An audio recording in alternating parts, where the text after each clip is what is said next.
तरीका है? आप सबों का स्वागत करते हैं। और आज का जो ये कार्यक्रम है, प्राय आप सब अवगत हैं कि बिहार सरकार ने भारत सरकार के वस्त्र मंत्रालय के सहयोग से सिर्फ टेक्सटाइल क्षेत्र के लिए एक इन्वेस्टर्स मीट का आयोजन किया गया।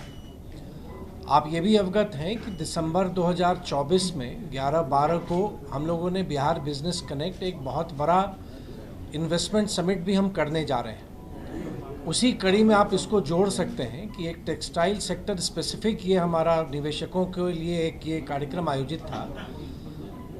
टेक्सटाइल सेक्टर ऐसा क्षेत्र है कि जिसमें रोजगार की सर्वाधिक संभावना जुड़ी हुई है कृषि क्षेत्र के बाद। और बिहार में क्योंकि हमारे ही लोग हैं जो अन्य राज्यों में जाके वहाँ के फैक्ट्रियों में कार्य करते हैं, विशेष तौर पर जो टेक्सटाइल हमारा क्षेत्र है या उससे जुड़े हुए जो भी हमारे उद्योग हैं उससे। तो कल से यहाँ पर क्योंकि निवेशक जो हम आए यहाँ पर उनके साथ लगातार हम लोग की बात होती रही, 100 से अधिक विभिन्न राज्यों से भी आप कह सकते हैं, दक्षिण भारत से भी आए हैं लोग, दिल्ली से आए हैं, मुंबई से आए हैं, देश के विभिन्न हिस्सों से प्रभावशाली लोग जो बिहार में काम करने में इच्छा भी रख रहे हैं। कुछ ने अपना काम शुरू भी किया है, कुछ कार्य करने जा रहे हैं। बहुत लोग ऐसे भी हैं जो प्रथम बार बिहार आए हैं। बिहार सरकार ने अपनी नीतियों के बारे में बताया। हम धन्यवाद देना चाहेंगे आदरणीय गिरिराज सिंह जी को कि उनके नेतृत्व में भारत सरकार का पूरा सहयोग हमको मिला।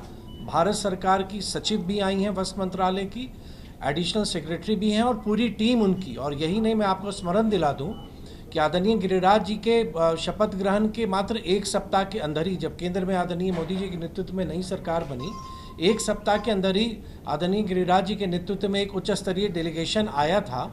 और हम लोग बिहार सरकार, हम लोग और भारत सरकार मिलके कि बिहार को हम लोग वस्त्र मंत्रालय या टेक्सटाइल सेक्टर में आगे कैसे बढ़ाएं, उस संदर्भ में पूरी कार्य योजना बनी थी। और उसी दिन ये तय हो गया था कि एक निवेशकों का कार्यक्रम हम यहाँ करेंगे। तो मुझको बहुत प्रसन्नता है कि सब यहाँ आए, सबकी इच्छा है बिहार में कार्य प्रारंभ करने की। हमने अपनी नीतियों के बारे में बताया और राज्य सरकार से हर सहयोग के प्रति उनको हमने आश्वस्त भी किया है कि आप बिहार आएँ और बिहार में उद्योग लगाएं और बिहार का अनुभव उनका बेहतर होगा।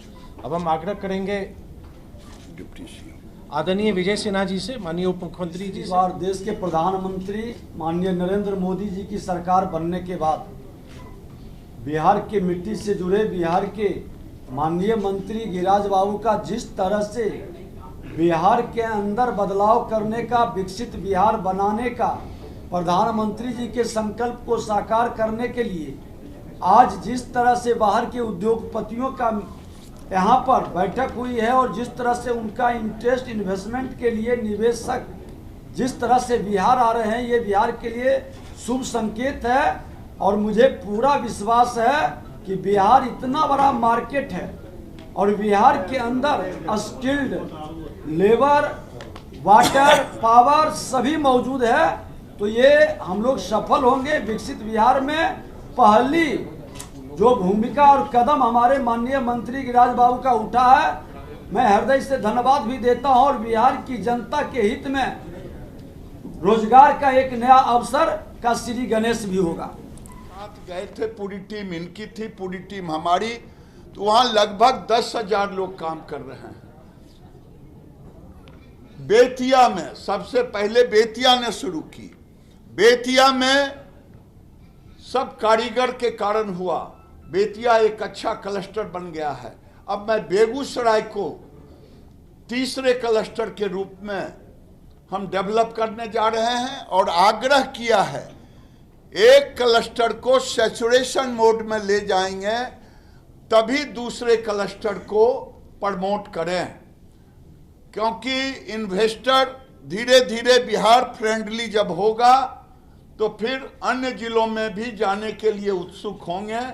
और मैं इतना ही कहूँगा, इस माहौल को बनाने में आपकी एक सकारात्मक भूमिका हो, यही मैं, क्योंकि एक ऐसा सेक्टर है, गारमेंट के सेक्टर में 70% महिला काम करती है और बिहार में आजीविका में, जिसे दीदी लोग प्यार से कहते हैं, वो दीदी 1.5 करोड़ बिहार में है और 1.5 करोड़ दीदी इसका ग्रोथ इंजन बनेगी और उसे जब जिलों के अंदर रोजगार मिलेंगे तो एक नई जागरण शुरू होगा। और जब 1.5 करोड़ की ताकत बढ़ेगी तो स्वाभाविक है कि बिहार के जीडीपी में एक उछाल आएगा।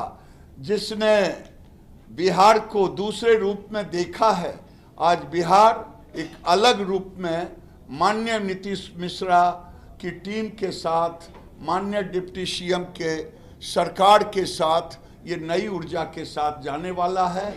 और मैं इसीलिए थोड़ा सा केवल देश की बात की, क्योंकि मैं तो भारत का प्रतिनिधि कर रहा हूँ, मैं भी प्रतिनिधित्व करने के लिए ही यहाँ आया। अंत में इतना कहूँगा, भारत सरकार जितनी मांगे इन्होंने रखा था पिछली बार, सारी मांगों को मांग लिया है। अगर वो था एरी सिल्क का डेवलपमेंट करना, वो भी मान लिया। अक्टूबर में एक राष्ट्रीय स्तर का हैंडलूम लगेगा यहाँ बहुत बड़ा, वो उसको भी मान लिया। एक्सपो लगेगा। फिर गया में 2 सेंटर, भागलपुर में 1 सेंटर हैंडलूम और हैंडीक्राफ्ट का भी, उसके लिए भी हम लोगों ने मान लिया। तीसरा है handloom and silk special infrastructure project, Bhagalpur, Nalanda, Nawada, Patna, ये भी मान लिए हैं। निफ्ट का भी एक सेंटर खोलेंगे।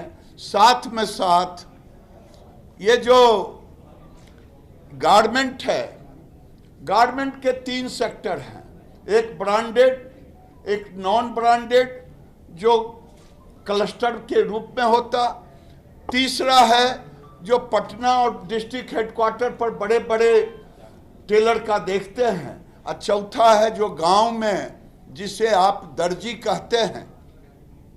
ये सभी जगह बिहार, जब हम अलग हुए थे तो हमारी आबादी बड़ी मुश्किल से 10 करोड़ था, आज 14 करोड़ से ऊपर हो गया है। हर लोगों को कपड़ा चाहिए।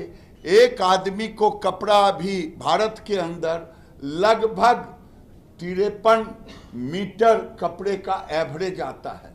मान लिया जाए विजय बाबू के पास 100 सेट कुर्ता पैजामा होगा तो किसी के पास 2 सेट होगा, तो एवरेज उसी में निकलता है। और ये आने वाले दिन में बिहार एक डोमेस्टिक मार्केट भी है। बिहार की सरकार ने आज ही घोषणा की है जो स्कूल ड्रेस 400 करोड़ रुपए का है, ये यहीं के लोग बनाएंगे, यही सेक्टर बनाएंगे। बहुत बहुत धन्यवाद। आप मिक्स कर रहे हैं। मैं ऐसे डपोर संखी के बात का जवाब नहीं देता। मैं कहता हूं वो आकर के विजय बाबू से बहस कर ले कि 5 विभाग उनके जिम्मे रहा, 5 विभाग में कितना रोजगार दिया, ये विजय बाबू ने पूछा है और इसका जवाब वो दे लें। डपोर संखी, माल महाराज का मिर्जा खेले होली, नीतीश कुमार ने रोजगार दिया और मैं ही हूं। एक झूठ को 100 बार बोल करके गोवेल्स की थ्योरी ना लाएं। बिहार को विशेष राज्य का दर्जा कब तक मिलेगा सर? बिहार विकसित राज्य बनेगा, इसमें कहीं दो मत नहीं है। भारत सरकार जैसे 1.25 लाख करोड़ का पैकेज दिया था, आने वाले दिन में हर सेक्टर में बिहार, आप सुन लीजिएगा कुछ दिन के बाद कि क्या मिल रहा है।